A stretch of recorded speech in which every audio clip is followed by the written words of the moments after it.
Assalamualaikum. Waalaikumsalam warahmatullahi wabarakatuh. Mas Yuni, minal aidin wal faizin, mohon maaf lahir batin di sini. Mohon maaf lahir batin, ada apa nih? Nggak ada apa-apa sih, cuma mau curhat-curhat sedikit. Anu semuanya diantar teleponnya. Curhat tentang apa Yi? Enggak sih, yang pertama saya mewakili para teman-teman PKW yang berada di Hongkong ingin mengucapkan terima kasih atas segala bantuan yang telah diberikan kepada untuk kita semua lah. Untuk kita Suaranya semua sampean yang- kayak ruame menen di wis saiki. Geng. Saya itu lagi pakai handphone tak matiin. Halo. Piye. Oke, iya tadi ya mau mengucapkan terima kasih khususnya buat para mbak-mbak TKW yang ada di Hong Kong karena Miss Yuni dengan sukarela udah mau meluangkan waktu dan dengan ikhlas memberikan bantuan kepada kita semua kayak gitu loh. Waduh. Aduh, senang ya. Gimana, ada apa?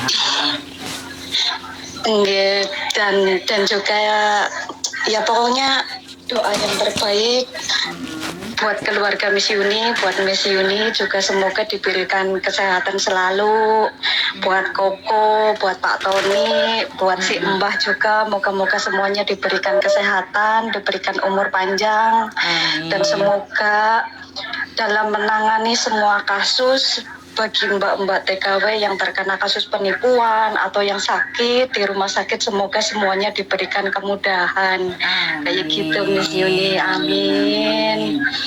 Iya, juga ini loh, saya cuma mau menyampaikan unek-unek saya buat mbak-mbak TKW yang baru-baru di Hong Kong, tapi gimana ya, maksudnya kalau ini sih udah mungkin privasi mereka sendiri, cuman bagi saya kan juga seorang TKW kayak gitu ya Miss Yuni.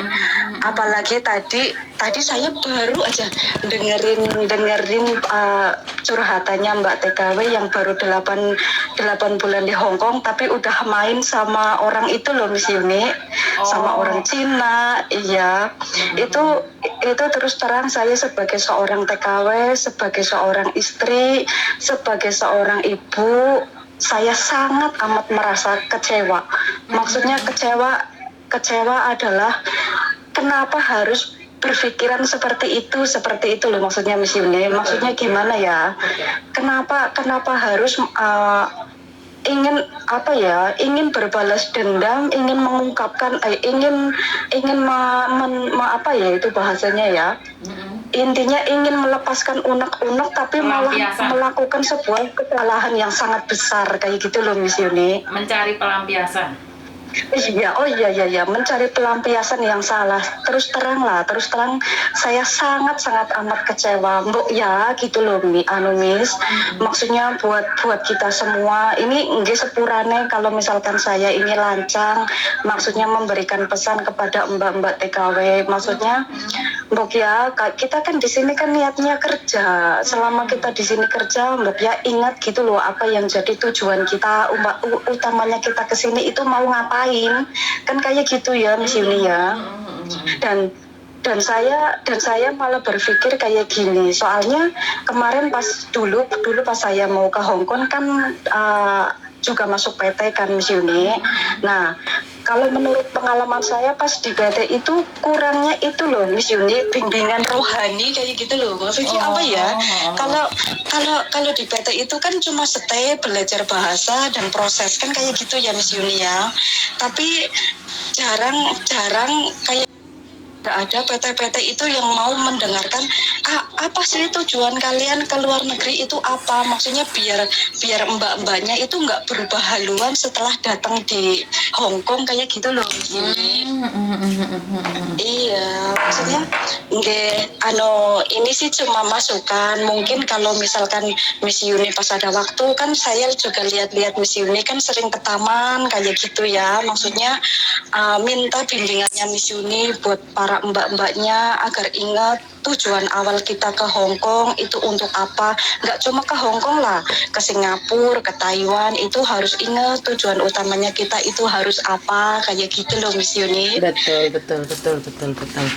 Iya, masa cuma gara-gara kecewa sama suami, katanya masih cinta, di sini main serong kan nggak baik juga, kan kayak gitu ya Miss Yuni ya. Betul. Iya, pokoknya Secara naluri kan nggak mungkin juga. Iya, juga buat mbak-mbaknya TKW-nya yang kemarin yang kena itu sama Faru juga. Ya yang lalu biarlah berlalu, tapi untuk mbak-mbaknya yang lain yang belum pernah, ya moga-moga jangan sampai pernah kayak gitu loh. Ya moga-moga mbak-mbaknya yang di Hong Kong dapat pemikiran yang lebih positif lah setelah mendengarkan segala keluh kesah di podcastnya Miss Yuni kayak gitu. Oke, jadi terima kasih sekali karena sampean mau menyematkan waktu, mengingatkan. Ya mungkin bagi orang lain kurang enak didengar, tapi bagi saya pribadi adalah sesuatu yang baik akan diterima dengan baik. Itu aja menurut pendapat saya. Jadi terus terang saya suka sekali dengerin podcastnya Miss Yuni ya, meskipun terkadang ada kata-kata yang mungkin ini kurang pas sama saya, itu saya skip, tapi kalau ada yang dulu itu yang curhatan mbak-mbak yang pas baru datang ke Hong Kong tapi kena musibah, yang anaknya cowok semua yang baru meninggal itu mbak siapa itu dulu sampai lupa saya, itu pas dengerin curhatannya itu ya ampun ikut mewek pokoknya, aduh cerita-cerita yang kayak gitu semua itu saya jadikan inspirasi saya selama saya masih di Hong Kong kayak gitu loh Miss Yuni. Agar menjadi manusia yang lebih baik lagi. Kalau manusia yang hebat sih kayaknya nggak mungkin yang lebih baik lagi kayak gitu. Betul. Jadi belajar dari pengalaman orang lain agar kita jangan mengalaminya, benar nggak? Iya betul Miss Yuni. Dan juga ini mungkin ini nanti mau dimasukin ke YouTube ya Miss Yuni ya. Betul. Saya mau menyampaikan buat teman-teman saya yang berasal dari Cilacap, semangat, jangan pantang menyerah, ingat tujuan awal. Memang uang bukan segalanya, tapi segalanya butuh uang. Itu saja Miss Yuni. Setuju, matur nembah nun. Terima kasih atas waktunya. Dan semoga doa yang baik akan kembali pada yang punya, dan begitu juga dengan jenengan, semoga diberikan kesehatan yang lebih. Amin. Begitu juga buat Miss Yuni dan keluarga semuanya. Matur nembah nun, sampai ketemu lagi kalau ada jodoh. Sama ini sekalian nitip salam Miss Yuni buat suamiku yang di Indonesia. Buat suamiku, buat ibuku, buat anakku, maafin mama, maafin istrimu ini, maafin anakmu ini Bu, belum bisa pulang soalnya belum ada sangune. Lah ini gajiannya kemana aja kok bilang belum ada sangune ini? Ini sedikit cerita ya Miss Yuni. Sepurane bukan niat saya untuk pamer. Alhamdulillah saya di sini dari tahun 2019. Pada saat itu bulan Juli saya bulan Juni saya terbang setelah Lebaran sampai hari ini masih di Hong Kong. Alhamdulillah dulu masih numpang di rumah almarhum kakak saya. Sekarang saya udah punya rumah sendiri Miss Yuni. Alhamdulillah. Ya sedikit-sedikit bisa ngasih orang tua kayak gitu Miss Yuni. Alhamdulillah. Ya itu yang perlu disyukuri, karena banyak atau sedikit rezeki itu kalau disyukurin akan membawakan berkah. Walaupun banyak, kalau kita tidak pandai bersyukur itu akan membawa bencana buat kita sendiri.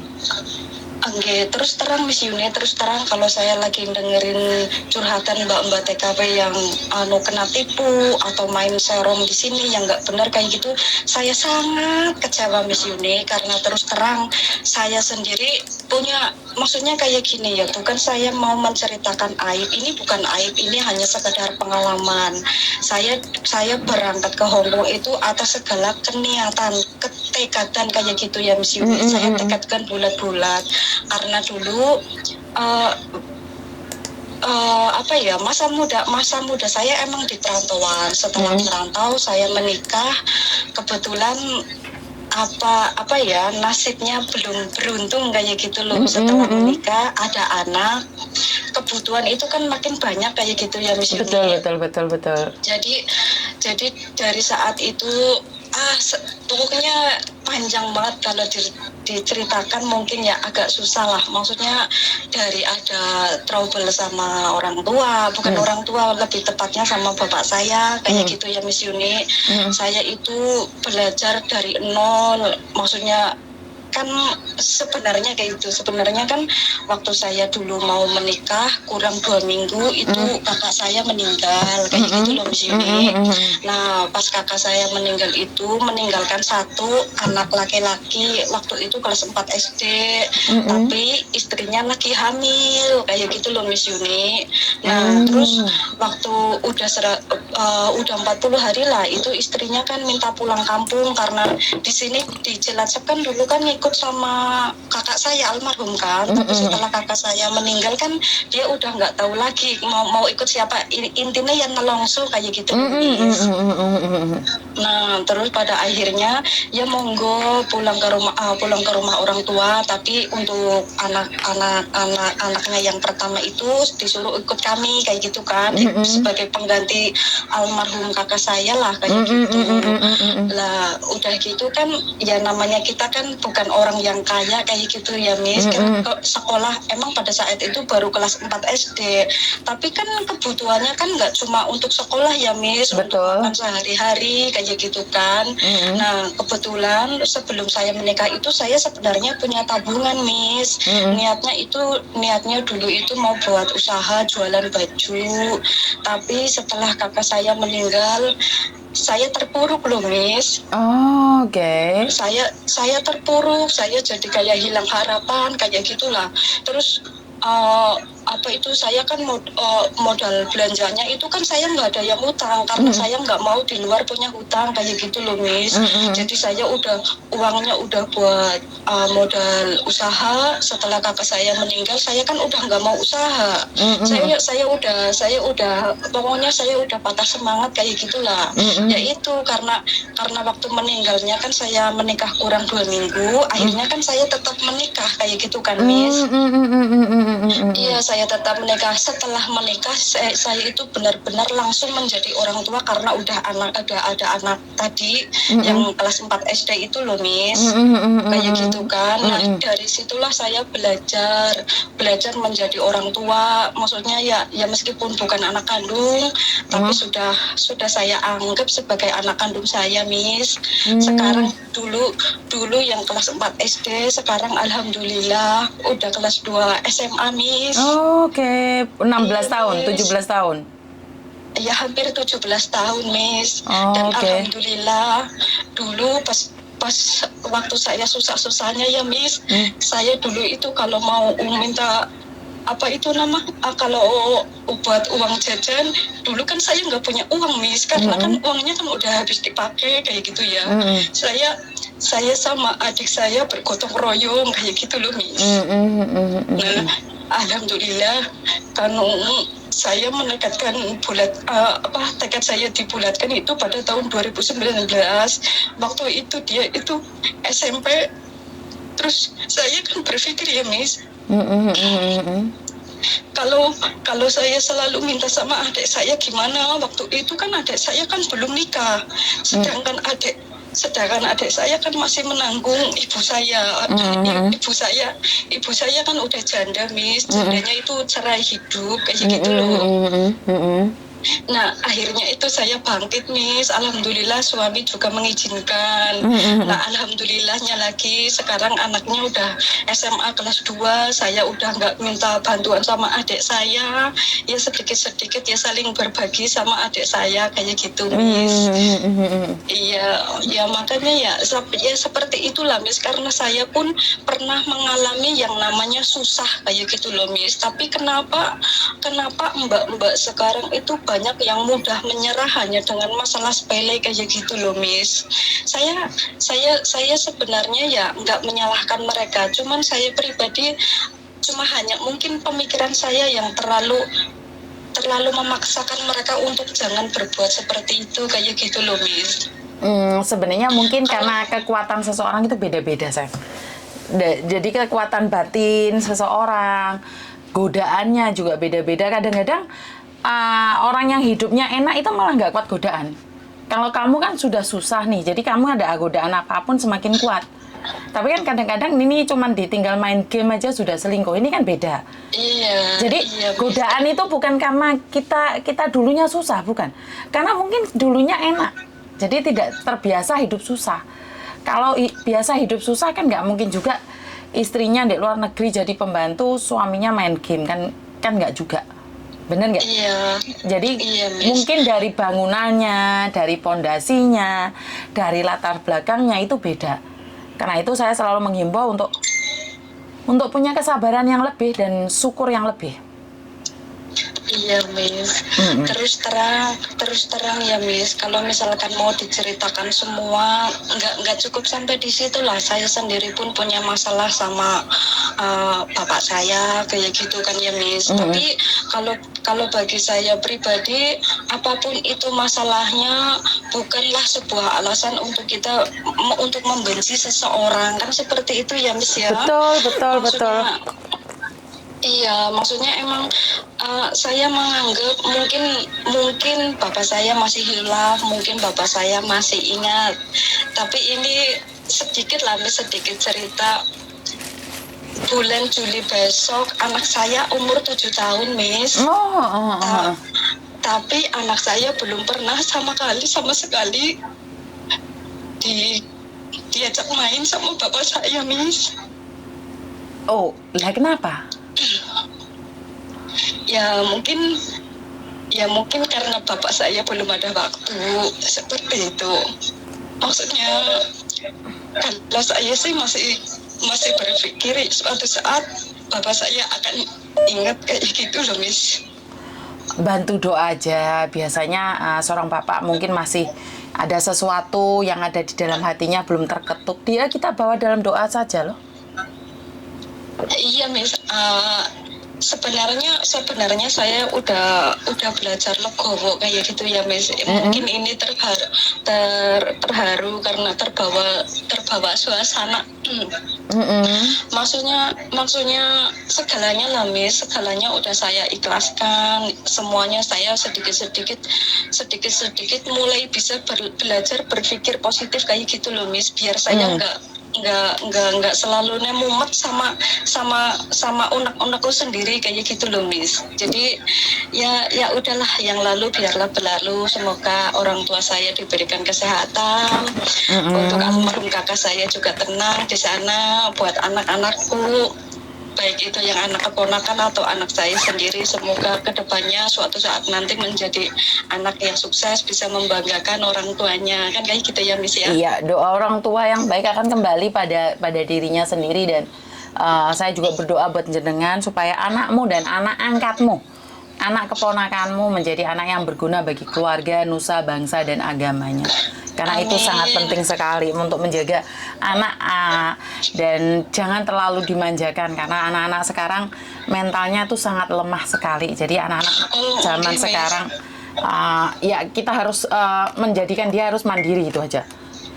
Iya Miss, sebenarnya ini kalau mau lebih panjang lagi, saya juga itu loh Miss, bukan tipe orang yang memanjakan. Maksudnya saya itu sama kadang-kadang saya juga takut loh Miss, takutnya nanti itu saya dianggapnya itu apa itu udah tahu itu anak yatim nggak punya bapak, kamu kayak gitu. Saya takutnya ada orang yang ngomong kayak gitu loh Miss. Cuman kan tujuan saya itu agar dia itu kedepannya bisa bijak kayak gitu loh Miss, agar dia itu lebih tahu, lebih bisa menghormati sama apa itu namanya ya, usaha lah. Karena zaman sekarang kan nyari uang kan susah kayak gitu ya Miss. Betul, jadi bukan karena anak yatim atau tidak. Kalau anak yatim nggak punya sopan santun itu juga salahmu. Iya Miss. Benar nggak? Iya Miss. Iya, jadi Miss. kalau iya benar, saya juga sering marah Miss kalau misalkan kadang kan mamanya juga bilang kan ya saya kan dipanggilnya tante kayak gitu kan, tan itu nggak pernah mau telepon sama mama kayak gitu kan, maksudnya sama kakak ipar saya langsung marah-marah Miss. Nah, itu yang salah, Mbak. Sebentar. Itu yang salah. Menanyakan seseorang bukan dengan marah. Mendidik bukan dengan marah. Itu salah. Karena saat kamu marah-marah, dia akan menjauh darimu. Seharusnya kan kamu menanyakan kenapa dia tidak telepon. Ini yang salah. Karena kita tidak tahu alasannya apa. Anak sekarang itu nggak bisa dimarahin. Jadi diajak bicara, bukan diomongin. Diajak ngomong. Jangan diomongin. Itu salah, Mbak. Maksudnya sebenarnya sih ya nggak itu loh Mi, soalnya kan gimana ya, ngerti, saya ngerti karena gini loh Mbak, kadang-kadang kita itu salah persepsi bahwa kita itu ngasih tahu dia dengan marah itu anak akan takut tinggal loh sayang. Anak sekarang itu tidak bisa dikasarin.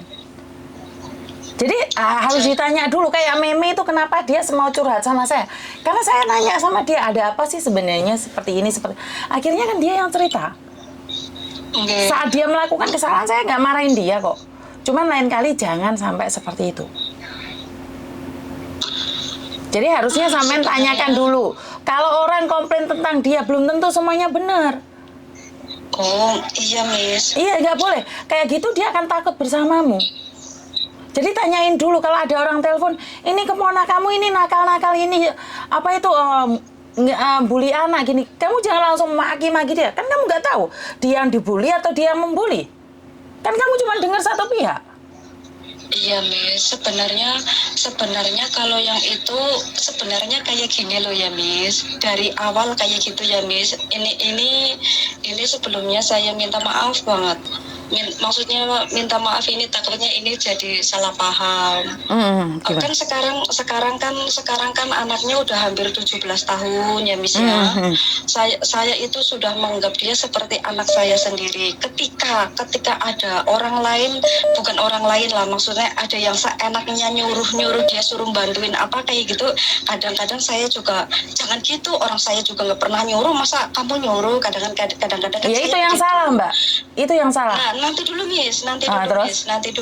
Tapi saya itu nggak pernah menyampaikan sama keponakan saya itu Miss. Saya selalu bilang, kamu habis dari mana kayak gitu kan, habis disuruh ini, suruh bantuin ini. Oh ya udah, itu maksudnya yang ketakutan saya tadi itu cuma saya pendem sendiri kayak gitu loh Miss. Saya nggak pernah sampaikan ke siapa-siapa kayak gitu loh.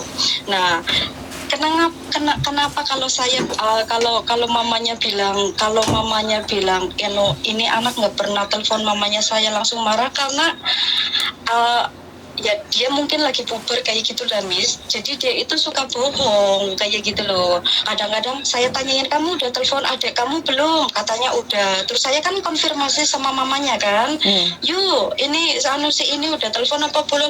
Alah, nggak pernah telepon, ditelepon juga nggak pernah ngangkat kayak gitu kan. Jadinya saya itu bisa langsung marah karena apa? Saya itu kan merasa dia itu emang bukan anak saya kandung kayak gitu ya Miss. Saya kan maunya kan dia yang suka telepon sama mamanya, dia yang lebih ngerti. Itu kan harapan saya kayak gitu loh ya Miss. Harapan saya dan sebuah ketakutan saya adalah ketika dia nggak telepon mamanya, takutnya saya dikiranya nanti di sini yang ngelarang-larang. Sebenarnya kan seperti itu. Sebenarnya kalau dari lubuk hati saya yang paling dalam, ya saya nggak ada niatan seperti itu. Apalagi suami saya itu kan ibarat katanya cuma lilik-lilikan kan kayak gitu ya Miss. Yang liliknya asli kan saya. Suami saya nggak pernah mau marahin Miss. Jadi kalau ada apa-apa itu yang ngomong yang di sini, malah yang nggak di rumah. Dan kalau bohong itu biasanya yang tahu saya dulu daripada suami saya kayak gitu loh. Karena suami saya pun yang pertama itu mau marahin takutnya itu bukan takut apa, takutnya ya itu kayak Miss tadi, takutnya itu nanti anaknya jadi kayak gini kayak gitu loh Miss. Jadi kan kalau ibu saya kan juga nggak mau marahin yang ini itu. Ibu saya kalau mau marah pasti nyuruh saya. Itu dibilangin supaya ini supaya itu kayak gitu kan. Anaknya kan sekarang udah disuruh nyuci baju sendiri, suruh bantuin kayak gitu ya Miss. Cuman ya perlu diingatkan kayak gitu loh. Cuma kan kalau kayak suami saya nggak pernah mau nyuruh. Saya di sini yang ngingetin kamu loh kalau omnya nggak sempat di rumah, kamu bantuin ini kayak gitu Miss. Nah tapi kalau mamanya yang udah bilang itu biasanya saya itu, aduh saya itu juga takut loh Miss. Saya takut ini biarpun iya keponakan saya, tapi kan ini kan juga apa ya, maksudnya ya kayak beban tersendiri buat saya kayak gitu loh Miss. Bebannya itu kenapa anaknya udah ada HP, ada kuota, disuruh telepon mamanya katanya udah, mamanya bilang belum, kadang adiknya bilang tan iki loh mama nggak mau ngangkat telepon kayak gitu kan. Kita di sini ya apalagi kan kadang kita lagi sibuk dengerin curhatan kayak gitu, kita kan juga bingung. Wah, di sini langsung marah-marah, kamu apa, iya ini telepon, di telepon di screenshot kirimin sama tante, baru kayak gitu Miss. Ya pokoknya kalau misalkan mau diceritain banyak lah yang maksudnya banyak lah unek-uneknya, tapi ya udahlah itu kan apa itu namanya ya, sebuah pembelajaran menjadi orang tua kan kayak gitu ya Miss.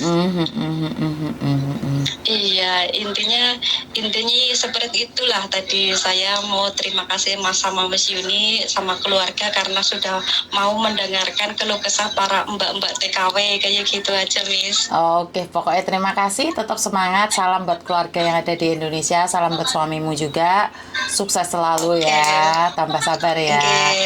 Oke. Miss, matur nuwun. Oke, assalamualaikum. Waalaikumsalam. Oke, terima kasih. Sebenarnya mbaknya bukan butuh solusi mbak, dia cuma pingin curhat aja dan saya dengerin aja kok. Nggak ada masalah dalam hal ini. Jadi iki kok anak tiri nakal iki sopo iki? Halo? Halo, assalamualaikum. Waalaikumsalam.